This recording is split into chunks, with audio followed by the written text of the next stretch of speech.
Some Premier League clubs believe concussion rules not fit for purpose.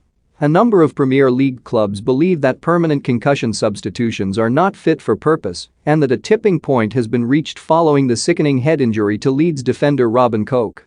Sportsmail understands that a growing group, including Leeds and Chelsea, want rulemakers to instead introduce temporary replacements and feel that, under the current rules, players remain at risk. Their views have been communicated to the top flight and are likely to be passed on to the International Football Association Board, which has been overseeing the trial of permanent concussion subs since it began in February last year. IFAB will discuss the matter at their annual general meeting next month. It comes as the PFA renewed their calls for temporary replacements after Koch was put at risk by playing on with a head injury against Manchester United.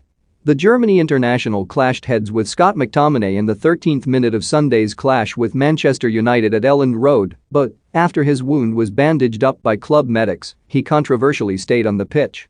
Koch was eventually substituted in the 31st minute after dropping to the ground and moving his hands in front of his face, appearing to signal to the bench that he was struggling with his vision. The availability of temporary concussion subs, similar to those used in rugby, would allow club doctors time to make a full head injury assessment before deciding whether a player can continue. Under the current rules, players are examined on the side of the pitch while the game continues, leaving their team a player short and putting pressure on doctors to make a decision as quickly as possible. There is also a view that permanent subs, meaning players cannot return, can make them unwilling to leave the field. Leeds insisted on Monday that they followed concussion protocols, but the incident has raised serious questions over the effectiveness of current rules in protecting player safety. The Yorkshire club also pointed out that they were in support of temporary subs instead. That view is understood to be shared at Chelsea, whose technical and performance advisor Petrusech sits on the top flight's concussion panel. The former goalkeeper, who famously wore a headguard after suffering a fractured skull during a match with Reading in 2006, is known to have made the point.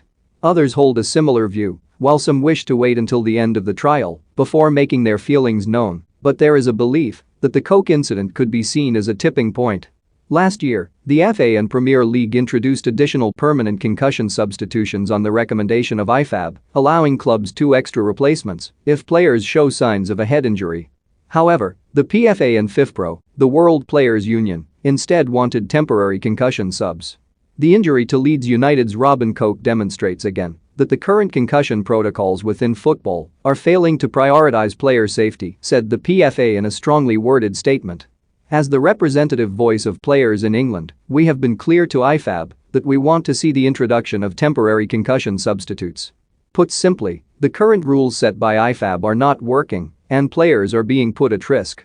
Introducing temporary replacements is also one of the points on Sportsmail's 7-point plan to tackle football's dementia crisis.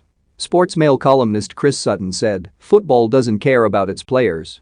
What needs to happen to a player before the concussion procedure changes?